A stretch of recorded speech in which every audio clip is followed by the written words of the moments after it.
Hello everyone, this is Sinan Ertemel, impresario of Balletistan. Welcome to our 9th episode of Balletistan Wednesday Talk. Today we have a very special guest from Melbourne, Australia, a leading choreographer and teacher of national and character dance, Mrs. Alida Segal. Welcome, Alida. Thank you. Thank you. Thank you for inviting me.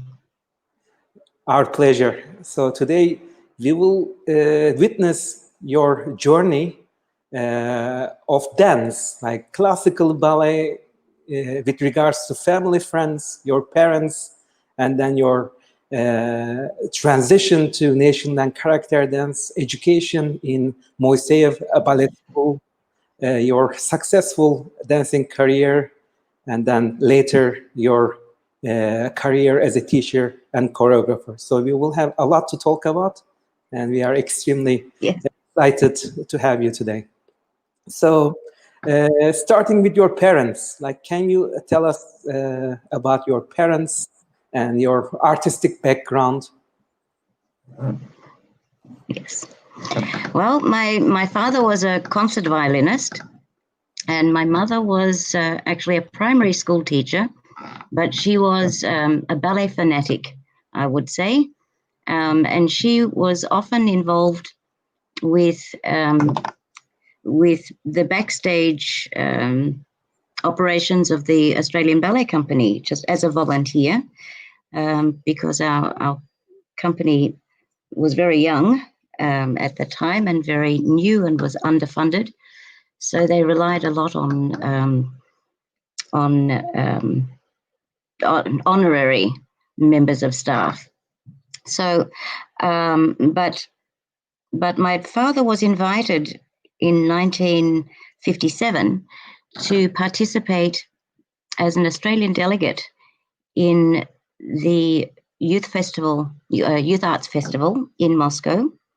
And so he and my mum went together to Moscow in 1957 and met the most amazing, wonderful people. I think in the image you can see just on the far left of the screen is my mother standing right next to Maximova, Ekaterina Maximova. And she was, I think, in her final year of studies at that time. She was still in the school. So it was wonderful for my mother to be able to teach classes at the Bolshoi school and performances in the theatre and so on and so forth. And also at this time, my mother met the wonderful Galina Ulanova, and she became quite a good friend with our family.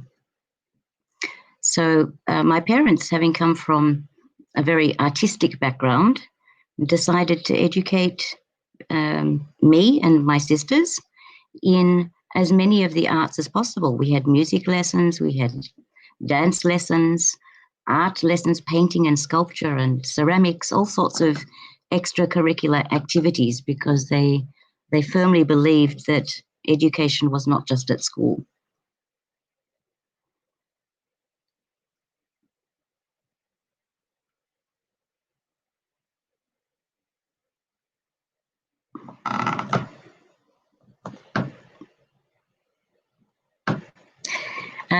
I just need to tell you, Sinan, that I can't hear you, but I can see the text.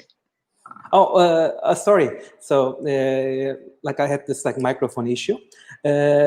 So my question was, after meeting with this wonderful people, your house in Australia became a hub of the artists who came for a tour, like in Australia. So you met these stars at a very young age.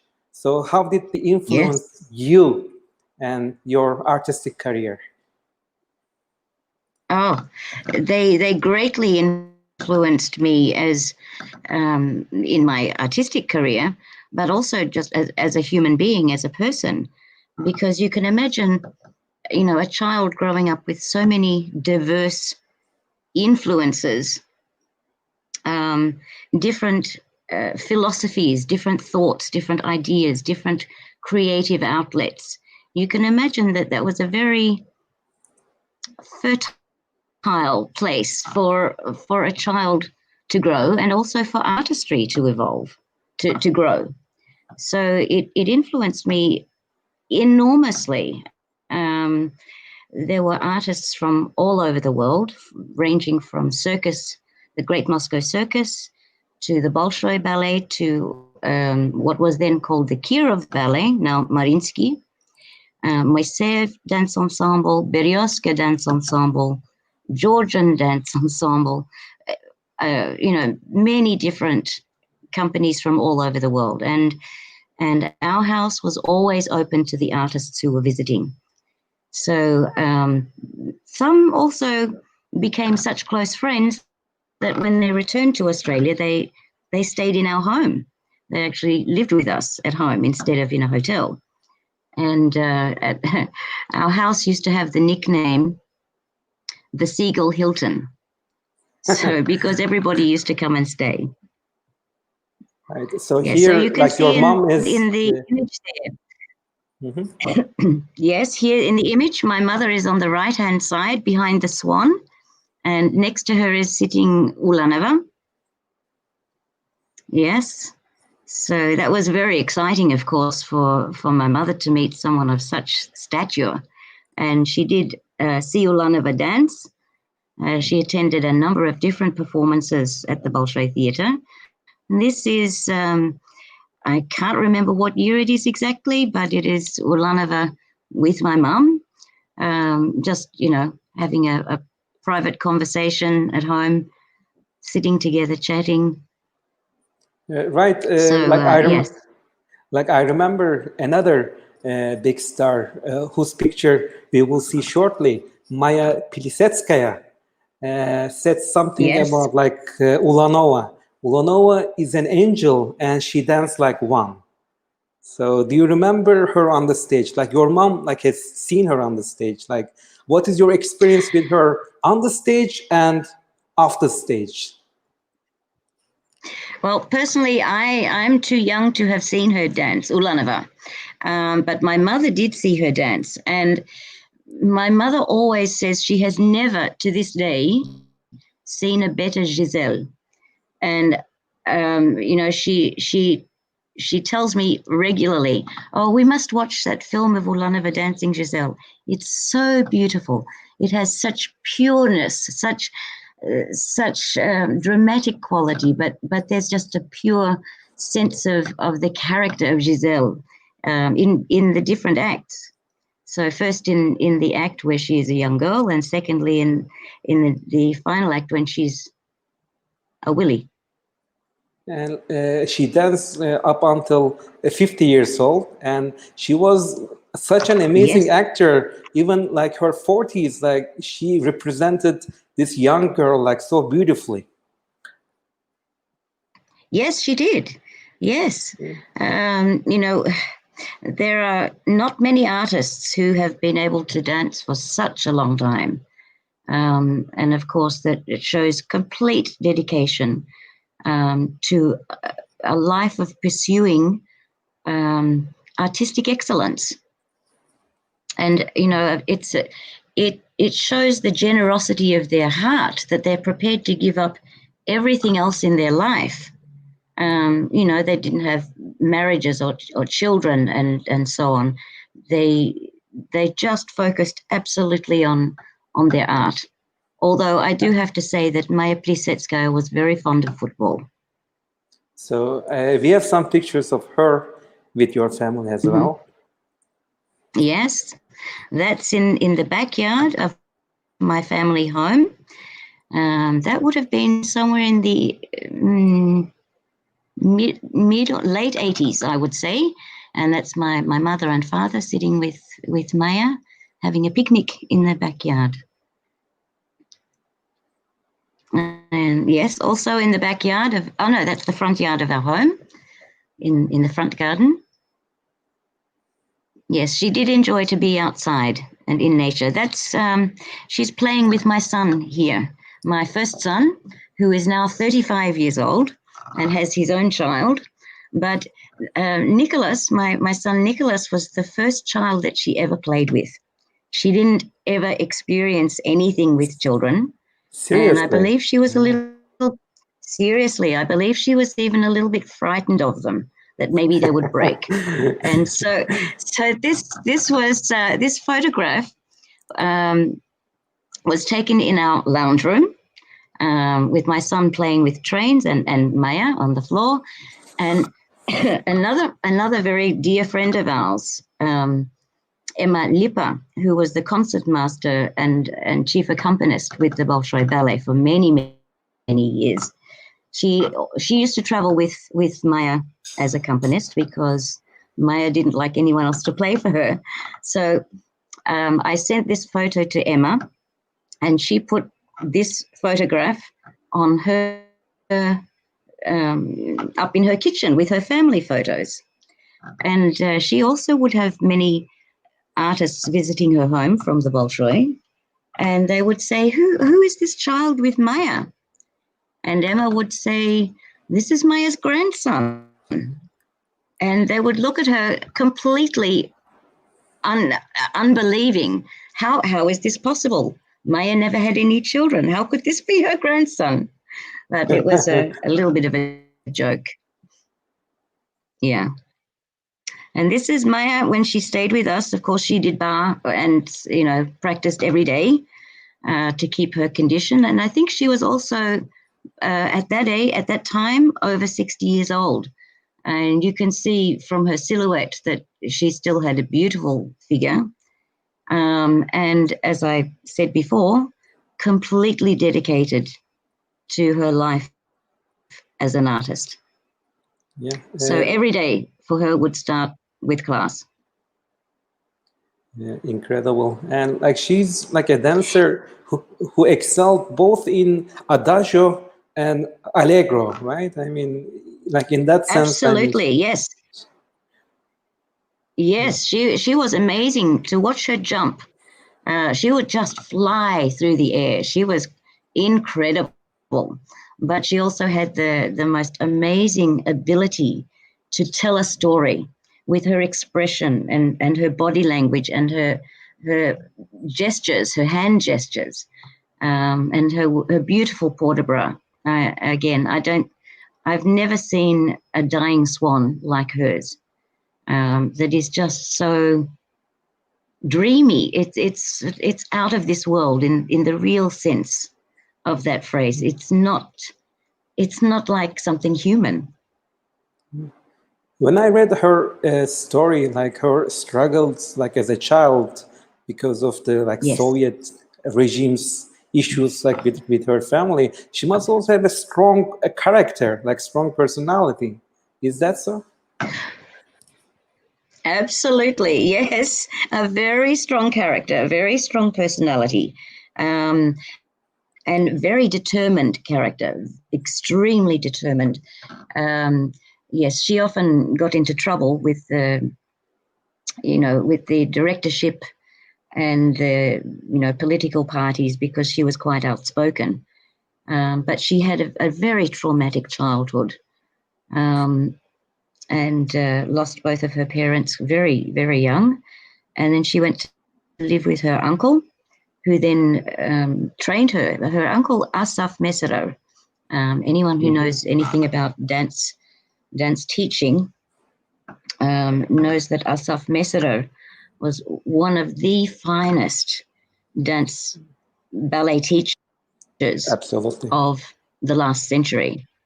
And coincidentally, he was her uncle. And so, of course, we met him and his wife as well, and some of Maya's cousins and brother. Yes, so we met much of the family.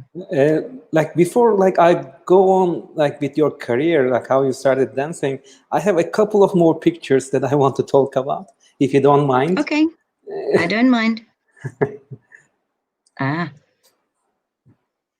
Okay. This was also in the late 80s. You can see me in the front right-hand side with my hand under my face. And on the next to me is Vladimir Vasilyev, who had already retired from the stage, and he had recently choreographed and filmed a ballet by the name of Anyuta, fantastic, beautiful ballet, in which he actually did dance. And his wife, Ekaterina Maximova, was also playing the central role of Anyuta. And they came to Australia to premiere their film. And so, of course, here they are at the kitchen table. Maximova, I think, was on the other side of the table. Next to Vladimir is my wonderful teacher, my coach, my mentor, most brilliant woman, Marina Berezovsky. She was my teacher from the age of 10. And later she became the artistic director of the company for which I danced. And later still, she became my mentor as a teacher. So, but I knew her since I was born. She was a bit like an extra grandmother for me. A wonderful, wonderful woman. My earbuds keep falling out, I'm sorry. Yes. So there you see a photo also with my mum, my sisters in the back, and Maximova in the front on the right-hand side. And that was their interpreter on the left, sitting next to Katya. And my mum in the white shirt. Yeah. You speak fluent Russian, though. I mean, interpreters for... Well, yes. My Russian is not so good at the moment because I haven't had a chance to practice for quite some time. But yeah, I understand almost everything if it's spoken slowly. And if I don't understand, I can ask, please explain. So that's okay. I get by. This is one of my heroes. This is Maris Liepa, sitting in our lounge room. Would have been probably in the early 80s, I would say. And he came as guest artist together with Marina Kondratyeva. In this image, you can see Marina Kondratyeva on the far right side. And next to her is Marina Berezovsky, my teacher, and her husband. Then me at the back, and my sister, and Maris, my other sister, and my mum. So they came, we had an impresario here in Australia, Michael Edgley, and he regularly brought artists, Bolshoi and other artists over. And he had 2 programs and 2 different years called Stars of the World Ballet. And in this particular program, Maris and Marina Kondratyeva were included in that tour. So this was not the first time we had met Maris, and certainly not the last time we'd met him either. And with Marina Kondratyeva, I saw her last time in Moscow at the in her apartment. I'm trying to think. 2016 was the last time I saw Marina Kondratyeva, and Maris sadly passed away some years ago. So may God bless all of these beautiful souls who are deceased. May rest them in peace. So I think we can talk about each one of them for hours, but today, the spotlight is on you and your career. So it's not surprising. It's not surprising that you started dancing in a family like that. But can you tell us when you started and who was your first teacher?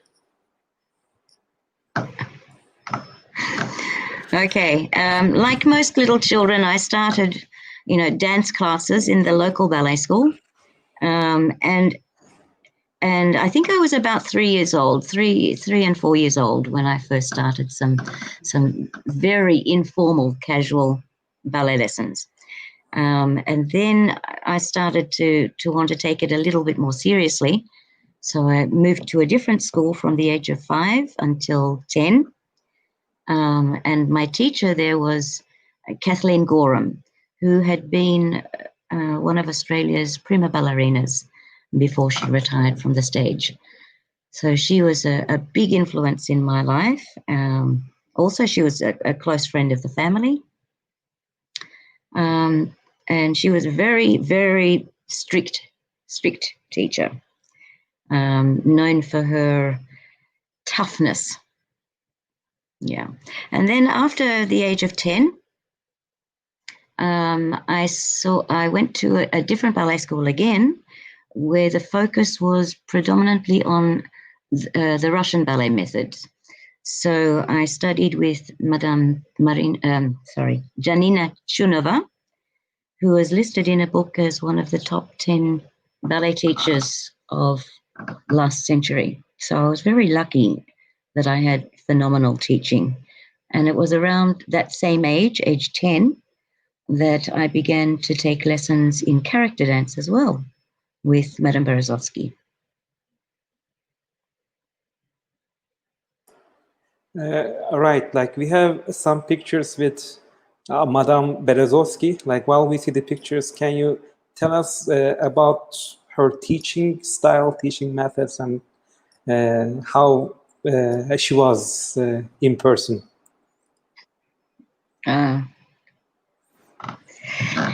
She was a very, very generous woman. She was kind, generous, knowledgeable about many, many, many things. She had also a very difficult life through childhood and then in her 20s and 30s. As a young married woman, she and her husband were taken by the Nazis to forced labor camps. And then following the Second World War, she spent some years in a displaced persons camp before emigrating to Australia. And there when she arrived in Perth in Australia, in the West, she was also in not a detention camp, but an immigration camp. And in all of the places she found herself, she used dance and music as a way to bring people together, to lift their morale, to raise their spirits. So she organized dance classes and little performance groups amongst the inmates in the internment camps wherever she found herself. And then when she was released from detention in Australia, she also worked with another lady by the name of Kira Buslov, and together they set up the Western Australian Ballet Company. And then Madame moved across to Melbourne, and she was assisting Eduard Borovansky in his dance company. And then later, she was employed by the Australian Ballet Company as a coach, classical ballet coach. And then subsequently, when the Australian Ballet School opened, she was one of the first to be employed by the school as teacher and coach. So she's had a very varied education herself, but she was an avid reader. She would read about, and she also came from an artistic family, actually, from the Ukraine. And her childhood also had many influences of famous artists like Bakst and Benoit. So she was very strict. She wanted something done in a particular way. She had a very good eye for detail and nuance. And she had an amazing ability to choreograph around the abilities or lack thereof of whichever students she had. So she could make even a non-professional dancer look fantastic on the stage. She had this gift. So I wanted to ask your transition from classical ballet to national and character dance. So initially, like your training was classical ballet. Like, can you tell us how you like switched the genre? Well, that sort of happened when I saw the Moiseyev ensemble for the first time. I was still very much a child. I think I was 8 years old at that time. And the Moiseyev ensemble came on tour to Australia. Thank you to Michael Edgley for that. And although I had, seen a lot of ballet even at that age, seeing his ensemble dance, seeing character dance, it just excited me so much more that all I wanted to do was to learn how to do that, to dance like they danced. So in 1970, when Madame Berezovsky was requested by a number of her former students to have a weekly character class, I was 10 at the time, and all of the other dancers were 18 and above. I asked to join that weekly class, and this is a photograph of me. Mm-hmm. With this Lev. is together with Lev Golovanov. Yes, Lev Golovanov was soloist and principal dancer with the Moiseyev ensemble, and he again became a lifelong friend, and as his family did. And you can see I'm sitting up on his on the arm on the left side of the image with my younger sister on the right. And I just fell in love with character dance at this time. So you can see I'm very little. And here I am also with Lev and my mom and my sisters and one of the interpreters for the ensemble. So that was 1968. This image shows me in my first character dance. So I would have been 10 years old. And there were a couple of other youngsters in the weekly character dance class that Madame Berezovsky set up. And yes, so she made a little junior performing group for the little ones. So that was a lot of fun. And this is the last photo that I have of myself with Lev and his wife. He passed also some years ago, and she did also. Rest in peace. So that was in Moscow. Okay, so now you are in Madame Berezovsky's studio, right? Yes, yes, yes. She was fantastic, interesting, wonderful, generous woman. Right. How long did you study there in total? I studied with Madame Berezovsky for 6 years, and then I decided along the way that character dance was going to be my profession. That was not particularly easy here. There were no serious ballet schools that taught character dance to the level that I was interested in. And so it was arranged that I traveled to Moscow and take up studies with the Moiseyev school. So at 16 years of age, I went to Moscow on my own, very young, very inexperienced, and I was accepted into the school, Moiseyev school. So my next question is like for like a girl from Australia to like Soviet Russia at a very young age.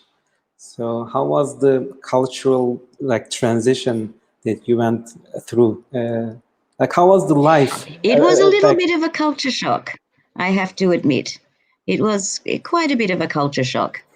But I coped because all I was interested in was going to the theater and going to study at the school. So, where I slept and what I ate really didn't matter very much to me. Right. And Moiseyev. The biggest difference, I think, for me was the cold. You know, it was very, very cold and snowy and a long winter. But it was fantastic. It was just wonderful. And I think this is not working. So I'm going to change to other earphones, if that's okay. Well, I'm sorry. please, I need to go turn ahead. the other ones on. Sure. I can't hear you at all. So, like my next question that I will ask in a while. So let me wait a little Sorry bit. to interrupt this. We have a technical glitch. Can you hear me now?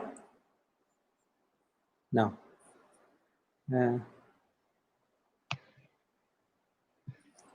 Can you hear me? Is there any sound on your computer? Hello. I can hear I'm wondering you. if you can hear me. Yes, I can hear you. Can you hear me? I still can't hear you. Oh, why not? I can hear nothing of your voice, nothing at all. Is there any chance that something is muted in your computer? Okay, no voice. I can't hear anything at all. Can Maybe you try I should just switch. normal audio? Yeah. No sound. No sound. I'll try these again, but I think the battery might be dead. Sorry to hear. So hopefully we will figure it out. So let me write you in chat. We can see.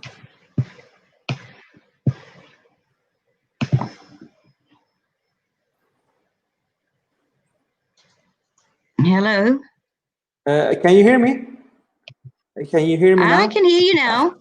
Oh, okay, perfect. I can hear you now. Yes. Okay. I'm sorry about this.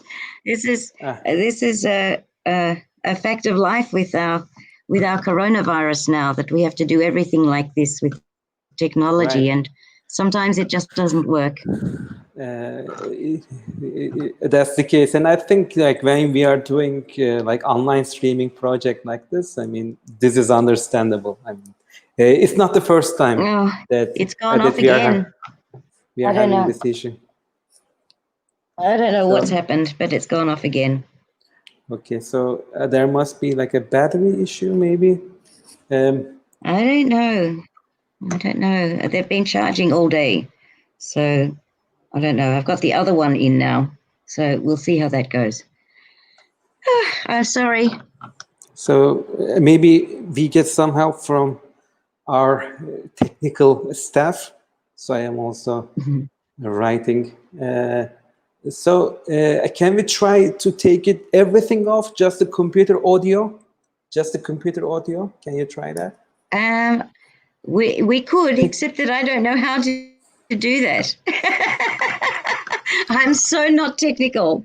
You have to remember that I'm from a much older generation. I know I don't look so old, but actually I'm a grandmother, and I'm nearly 60 years old. So I'm not into this technology stuff at all. But so far, this one's working. Okay, so thank you. Let's like stick to this one. So I just wanted to say, if this one stops working, maybe we can try just the computer audio, like no microphone, okay, I can anything, like just the audio. If you don't have like echo problems, maybe that could work. But let's pray that like the battery can take us like to the end of the end of the broadcast. Okay, so my question was about your time in Moscow. So you studied in Moiseyev school. Yes. So this is maybe like the best character and like national dance school in the world. Like, can you tell us about your time there? What did you perform? Did you go to like any tours? How was your experience? Oh no, I didn't go on any tours because the school at that point didn't travel. The ensemble, the company traveled, but the school children, we were just at school. So every day, well, most of the kids in the school were also completing their high school qualifications at the same time. So they went to school during the morning, to academic school in the mornings, and from lunchtime till after dinner was dance classes. So we always started with classical ballet class, and that was followed by character dance class. And then we would have a once a week type of class, maybe gymnastics, acrobatics, acting, mime, music. All of the students had to play a musical instrument. And then after that, we would have repertoire. And so we were dancing until 9 o'clock at night, every day, 6 days a week. It was tough, but it was wonderful. It was probably the happiest year of my life because I got to dance all of the time. This is the poster that was outside Tchaikovsky Concert Hall, which is the home for Moiseyev Company and for the school. And this is the billboard of the school's final graduation concerts. So in this school, they only take students every 4 years. So they take fresh students in the first year, and they work with the same students until they graduate 4 or 5 years later. So it's a very small school, small in terms that they don't have hundreds of children all together. And the dance faculty focus on one group of students from the beginning of their training to the conclusion. So their final exams are actually on the stage in Tchaikovsky Hall and in public, so the audience is completely full. And nowadays it's also televised. So that's backstage after one of probably the last graduation performance. Yes, that's me sitting on the stage doing a lovely little dance called the Mongolian Statuette. And it's about a little golden statuette, like a little Buddha, that comes to life in the moonlight and dances for a while. And then with the first ray of morning light, it becomes again a statue. It was a very lovely dance. I performed 2 solo dances in our graduation. This is together with my classmates, a Moldavian dance by the name of Zhok. And that's the other solo dance that I performed for our examination and graduation, a dance from the Pamir mountain regions, from the far north of India, up near Afghanistan. So there's a very bad grainy image in the studio at Tchaikovsky Hall, and you can't see me very well. I'm in the center of the front row. But if you just look for the smallest person, that will be me. I was always the smallest. So, like among the dances that you performed, which one was your favorite? Like which national dance? Oh, I loved dancing the Moldavian dances. Moiseyev has a suite of 3 Moldavian dances. Hora, which is a slow, beautiful lyrical dance based on grape picking. And the second dance, Chikaralia, and the third dance, Zhok. And I loved to perform those 3 dances. It was absolutely exhilarating. Started very slow, and then it sped up, and then it sped up again, and sped up even more. And it was a furious pace at the end. If you don't know this piece, you can look it up on YouTube and look for, Moiseyev Moldavian dances. It will come up. After your graduation, you stayed in Moscow for a little longer. For a little bit longer. So you yes, studied. Actually, I stayed for another month after graduation. Oh no, it was less than a month. But actually, there's a funny story around that as well, because when I went to leave Moscow with my mother had come to see the graduation concerts.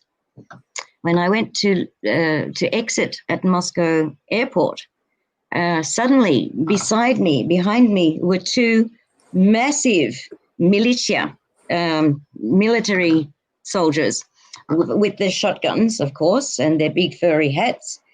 And they wanted to look at my passport and my visa and all my documents. And I didn't understand what was going on at the time.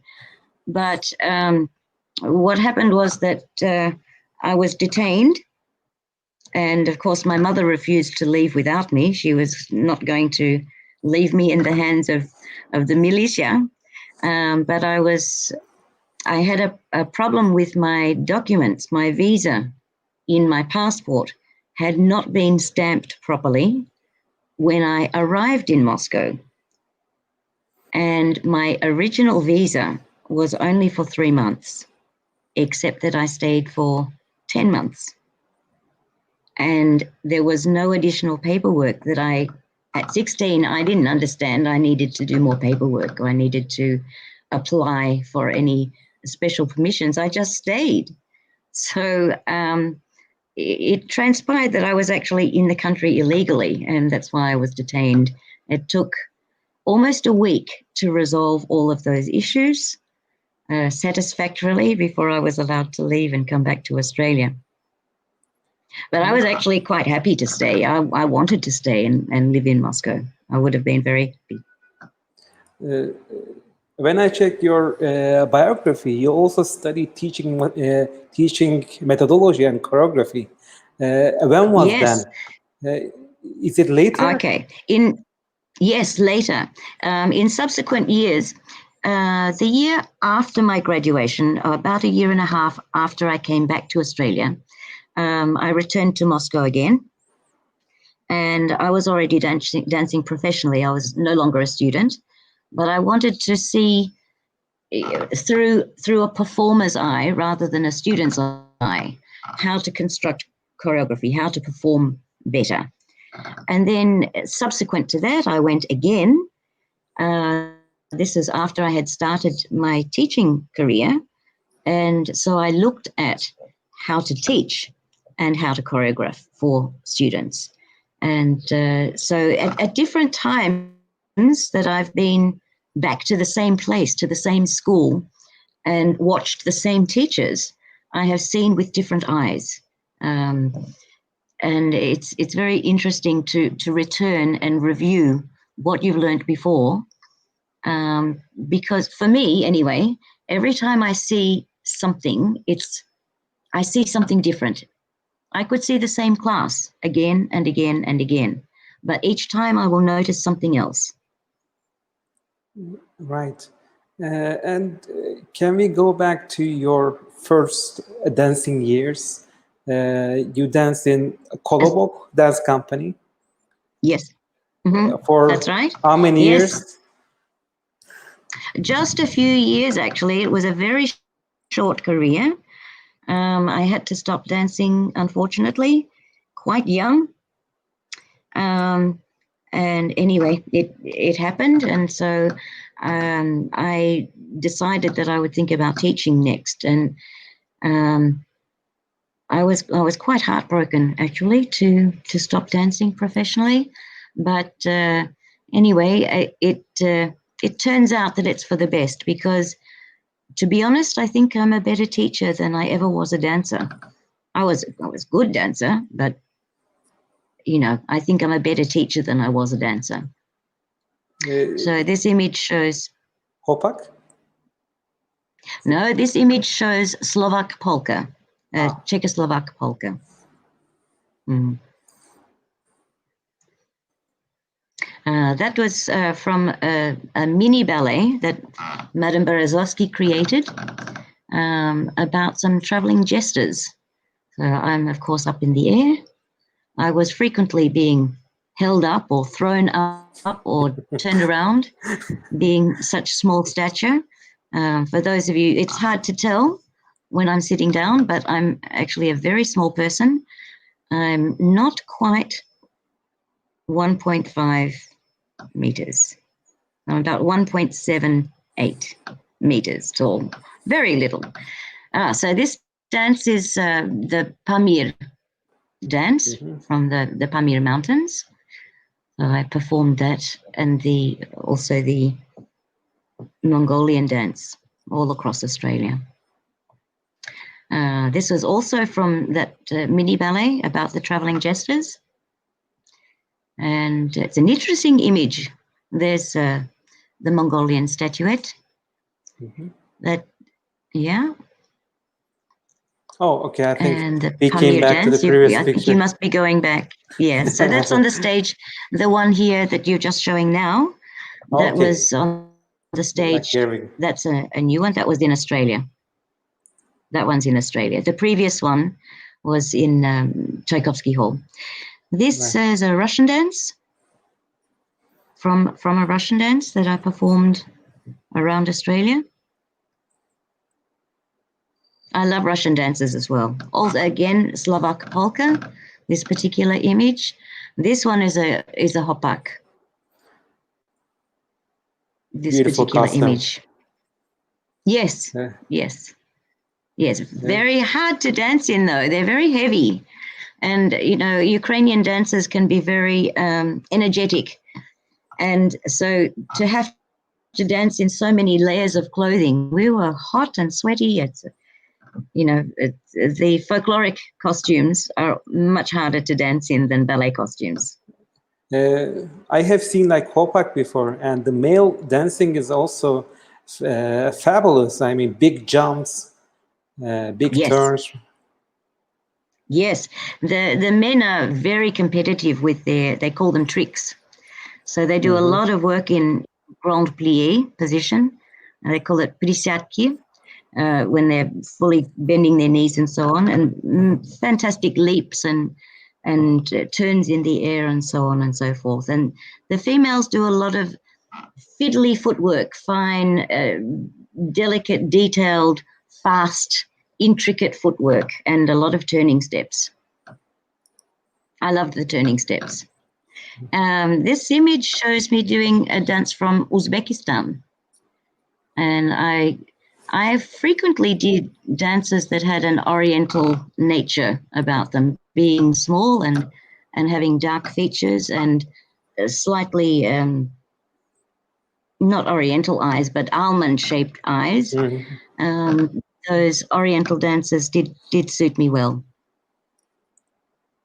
Okay, so let's come back to your teaching career. So you.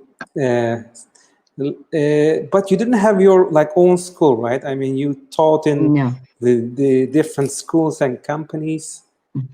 Can you? Yes. What was the first? I was going to say that I. What was the first assignment? I'm sorry, first job. Can you start with that? Okay, my first teaching appointment was with the Victorian College of the Arts, and that's an interesting school actually here in Melbourne, because it had at the time two parts. There was a high school which took students from year 7, 8, 9, 10, 11, and 12. So the entire range of high school students who wanted to specialize in either dance or music. So, of course, I taught in the dance department. But the second part of the school was connected through Melbourne University, and it was a tertiary institution where students could study for a degree, a bachelor's degree, in either performance, choreography, or teaching. And so I taught in both of those parts of the school. So there were 6 years of high school, and then 3 years or 4 years of a tertiary degree. So during the time I taught at the College of the Arts, I might be teaching a student for up to 10 years, which was wonderful because I basically saw them through their teenage years into their young adulthood, and developed a very strong bond through that time. So I was teaching character dance at the Victorian College of the Arts for 14 years. That was my first teaching job. At the beginning of your career, I suppose that especially in Australia, character dance was not in the curriculum of the many major companies and school. How hard was for you to convince dance professionals to incorporate national and character dance into the training programs? It was actually very difficult, and it's still a struggle today. Now in Australia, most serious ballet schools will have character dance in their curriculum because the directors have finally seen the value of the training for their dancers. But still, I get asked the question, why would you train dancers in character dance when there is no company for them to perform in here? And of course, my response to that is that by learning character dance alongside the study of classical ballet, you're enriching your students. You're helping them to become versatile artists, so that when they graduate and become dancers, professional dancers, they could be more employable, being versatile, being able to work in different styles, and have a much broader movement vocabulary and experience than simply classical ballet and contemporary dance. It's slow, you know. The opinions are changing, but it's very slow. Can you give us a very specific example? For example, a piece from classical ballet and, I don't know, some national dance, and with that like background, a classical ballerina can convey the feelings much better.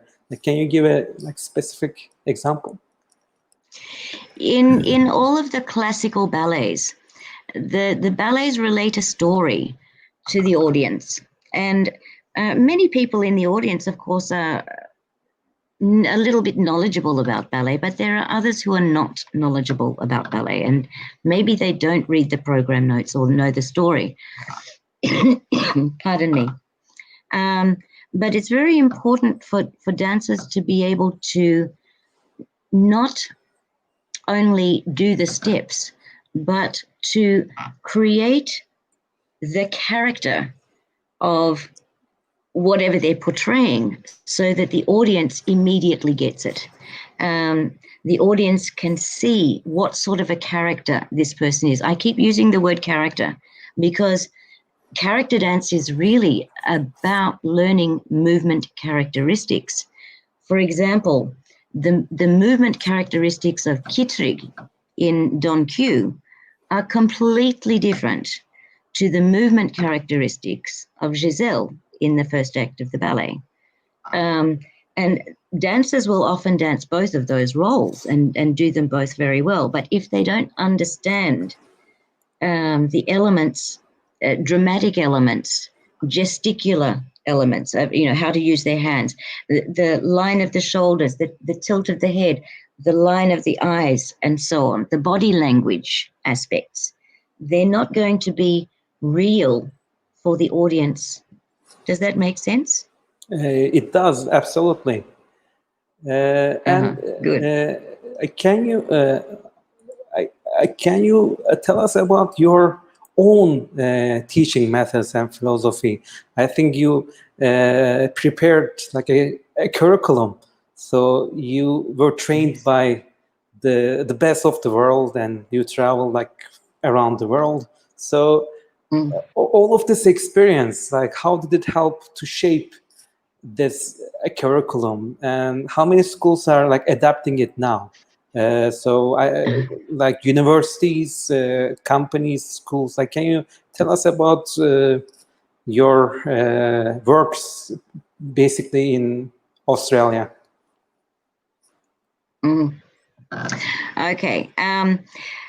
All right. So the syllabus that I have created is designed for students, ballet students, basically, but it can be adapted and modified for recreational dance students as well as professional dance students. And of course, my experiences with Madame Berezovsky in my childhood, added together with my experience in Moscow with the Moiseyev school, gave me that sort of a blend. The Moiseyev school is very much about professional character dancers and professional training, but they have in Russia character dance class 6 days a week. In Australia, we only have one class a week, 1 hour, 1 hour and a half, maybe, if we're lucky. And so the same techniques have to be modified, and it's impossible to use the Russian method, which works in Russia with their students, on our students here in Australia, because we don't have that amount of time. So I have had to modify and blend both Madam's teaching principles and Moiseyev's teaching principles, and together with the 40 years of my experience of trial and error, I think you could call it, I've created my own method. It's very structured, and it starts very slow, very basic, but it accelerates. The founding principles have to be very well taught in the beginning, and that's why my focus in the last couple of years has been on training other teachers to teach it, because obviously I can't be everywhere all in the one moment.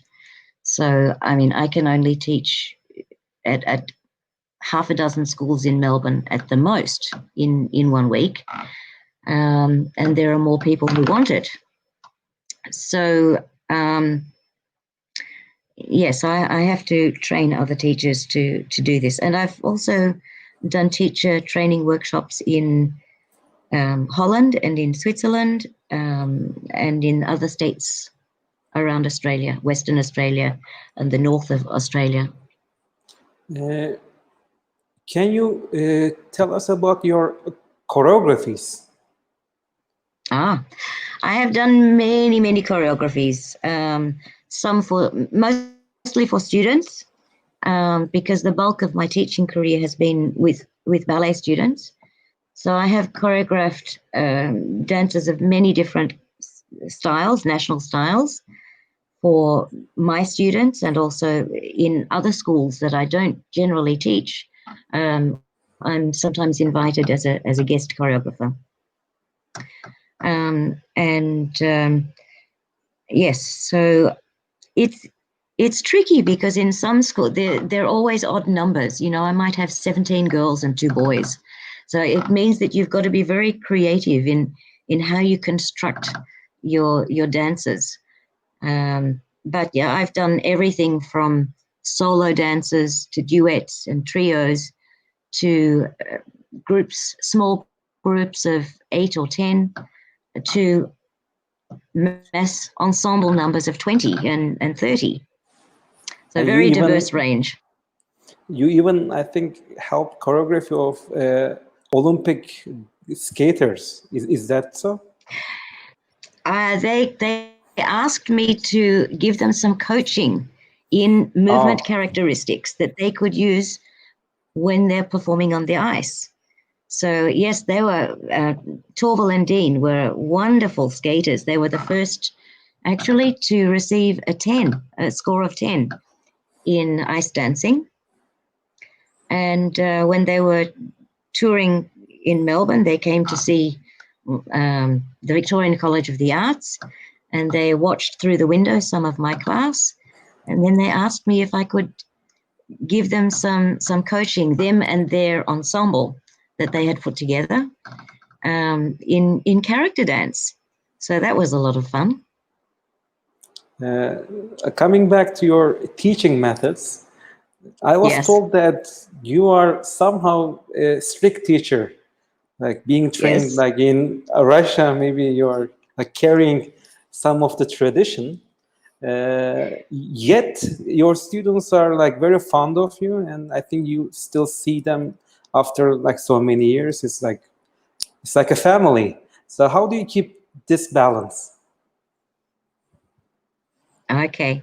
Well, initially when I start working with new students, I set the ground rules. I tell them I accept this and this and this and this, and I don't accept this behavior. I don't accept rudeness. I don't accept lack of respect.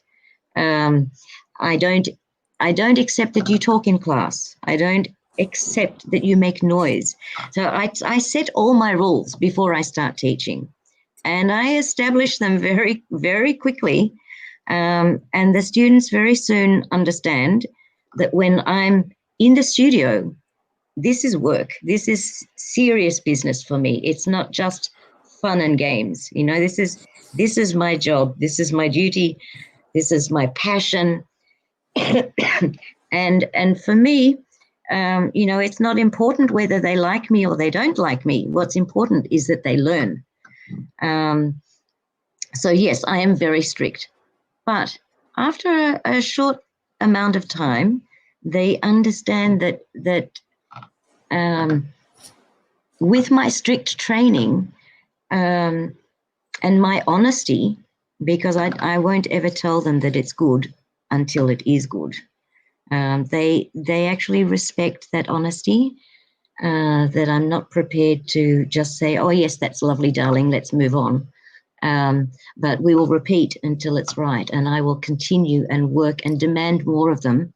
But it's not because I'm demanding, it's because they need to rise to that level in order to succeed in this business. So they understand subsequently that I'm doing this for their best interest. I don't yell, I don't scream, I don't throw any tantrums in the class like some teachers do.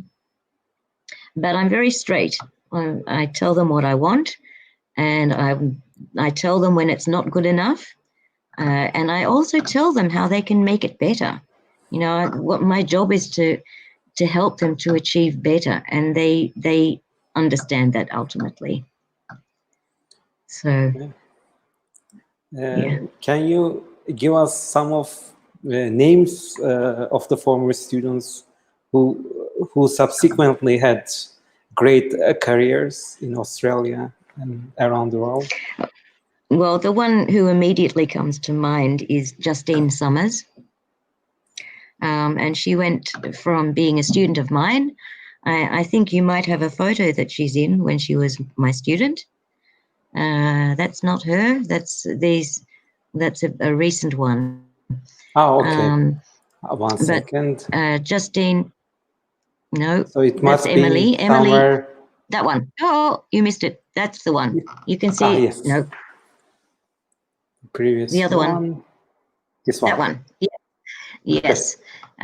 Justine Summers is sitting listening to my corrections and instructions while I was teaching a one-act ballet by the name of the Snow Maiden. And I think she would have been 15 or 16 years of age at that time. And the ballet was based on a Russian folktale of the same name, the Snow Maiden. So Justine went on to the Australian Ballet School and then into the Australian Ballet Company, and became a principal ballerina with the company until she retired some years ago. But she is probably her finest piece, finest ballet performance was Manon. And having seen a number of different dancers perform Manon, her work is just outstanding in that ballet. It's beautiful. You need to watch it on YouTube. She dances with Stephen Heathcote, Yeah, who like was also principal artist. It is on my list, like definitely. Let's check like other students and you in the studio. Yeah. Yes. You can see with some of my corrections that I'm quite particular about line and form and shape and discipline and exactness, precision. So here I am correcting just the little foot line of one of my students. This young lady is now in Queensland Ballet School. So she's no longer one of my students. Another couple from that year who are also in Queensland. This is a lovely former student of mine who went to the Prix de Lausanne a few years ago and was awarded, I think, 4 or 5 scholarships. Wow. And she opted to take up the scholarship at the Royal Ballet School. So she was a beautiful student of mine. She completed work at a very high level. And that's there she is again. These are just, shots taken in class. She's a beautiful young lady. So, what are you doing like during the quarantine? Like, do you teach online? Like, what are your current projects? Well, at the moment, I'm teaching all of my classes through Zoom, like most people, and it's exceedingly frustrating because with all of this technology, there are always glitches. The screen can freeze, and the sound delay is very unpredictable. So if you have more than one student in a class, everybody's dancing at different times, and for me, it's like watching popcorn. To pop in the pan. Every corn pops at a different time. So when you have a class of 16 or 17 dancers, it's very challenging. But that's what we have to work with at the moment. It's very difficult. What else do you do in your spare time? What was the last book that you read? The last movies that you have seen? Okay. Well, that's funny, actually. In my spare time, I spend time with my family. We're a very, very close family.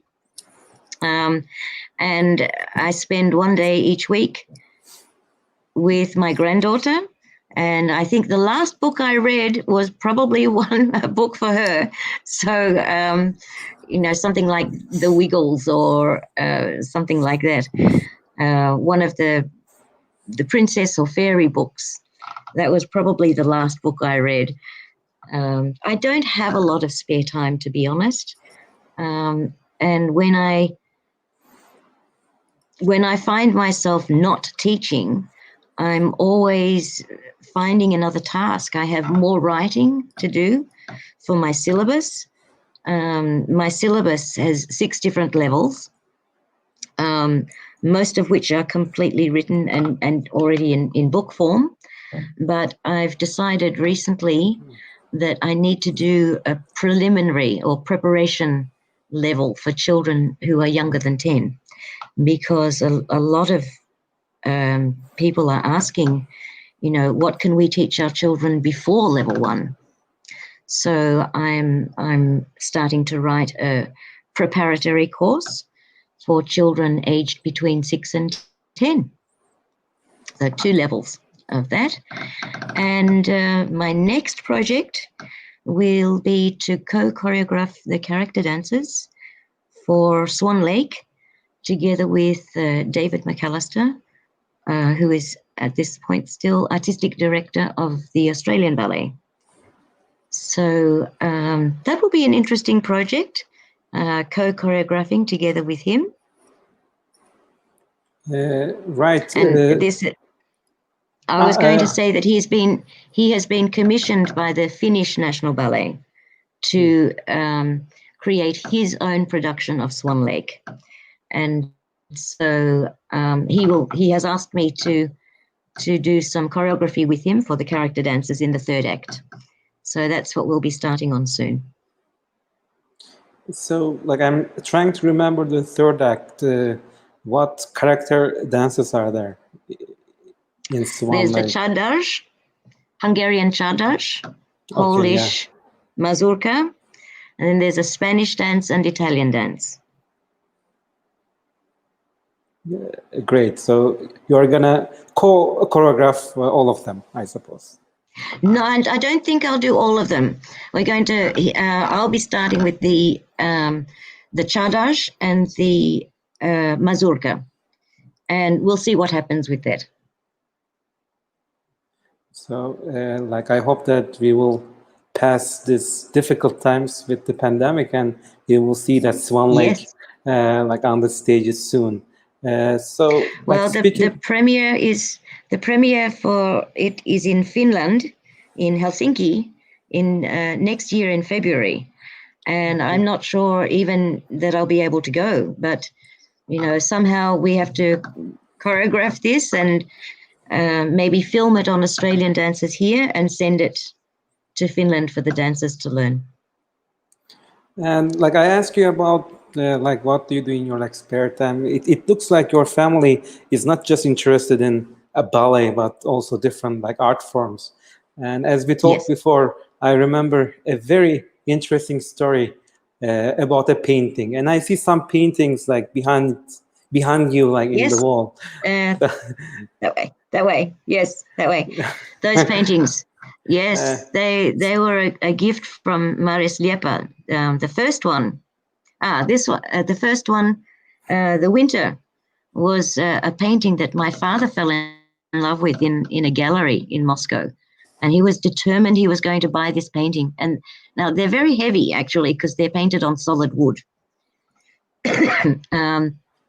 And yes, so the artist didn't want to sell it to my father because he had already sold this set of the Four Seasons to a very famous artist, a very famous dancer.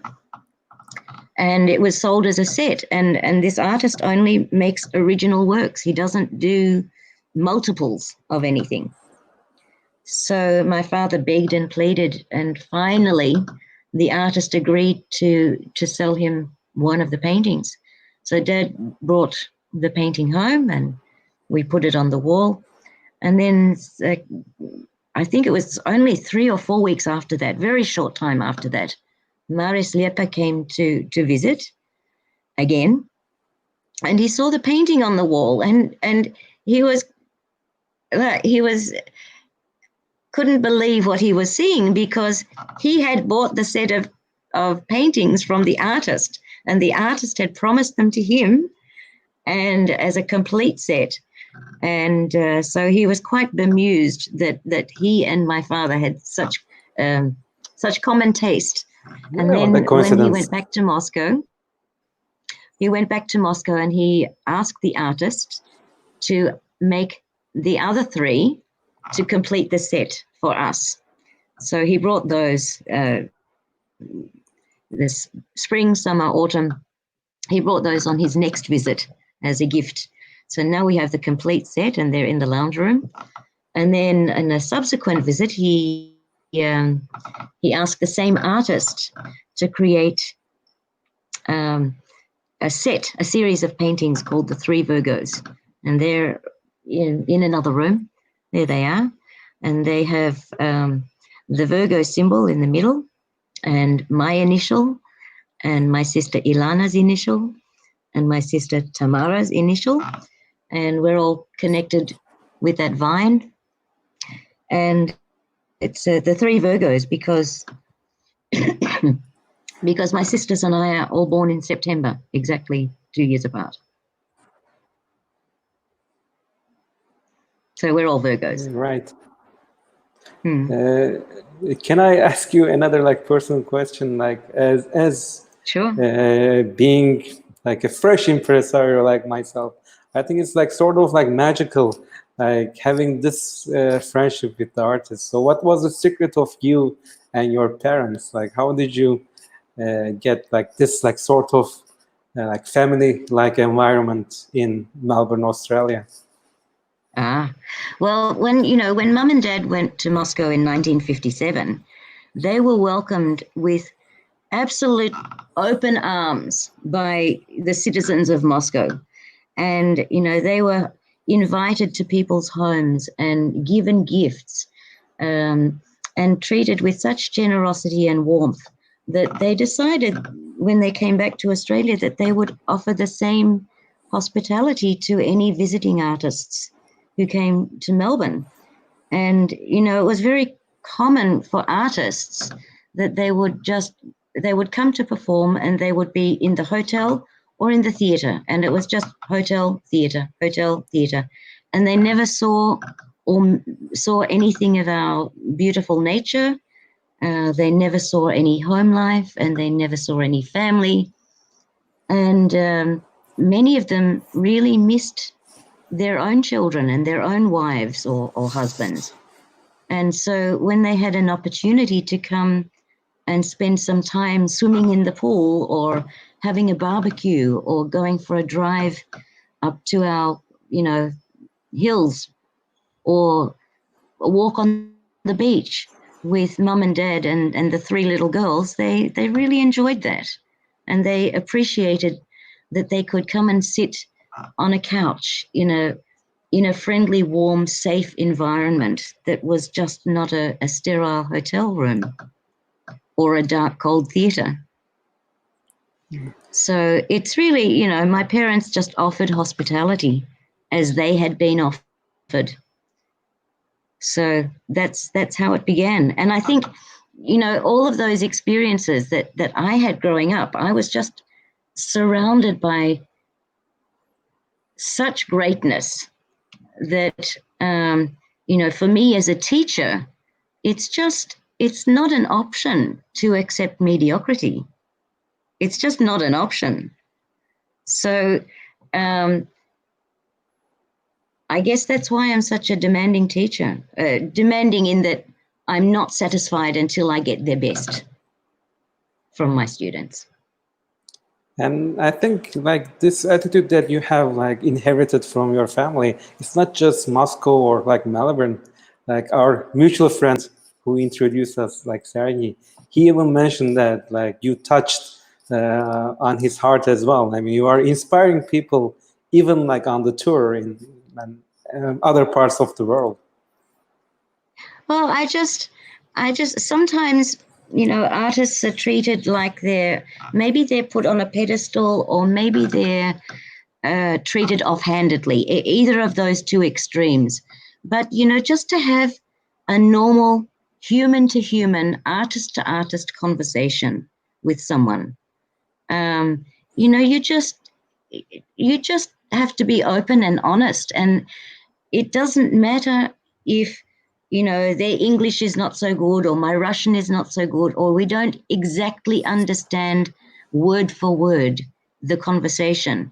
But if you show people your heart, they will show you yours. Absolutely. And today I think we saw your beautiful heart and your family and this beautiful artist. So it was like quite a journey. So like Yes. Wonderful like having you in our program. But it sounds like one program is not enough. I mean, we want to keep talking to you. Well, most of your interviewees are 20 and 30 years old. I'm 60 years old. I've had double the life, so I've had double the experience. Absolutely. And like, I don't remember any artist having this like colorful experience. So, and I have been very blessed. Very blessed. thank Yes. you so much for this Very lucky. inspiring talk. Uh, Thank you. Thank you. I hope it's been interesting for the listeners and for the Absolutely. viewers. And Okay. hopefully we will meet in person. You should come to Istanbul, Turkey sometime. I would love to come to Istanbul. I want to experience the culture there, you know, the architecture and the art and the history. You know, it's beautiful from the photographs I've seen. I would love to come to Istanbul. And like your family did, I would be honored to host you in my place as well. Oh, thank you Anytime. very much. Thank you. So it's It's a been lovely to nighttime. talk to you. It's a nighttime in Melbourne. So I wish you good Yes, night. thank you. And to Goodbye. you, a good day. Bye bye.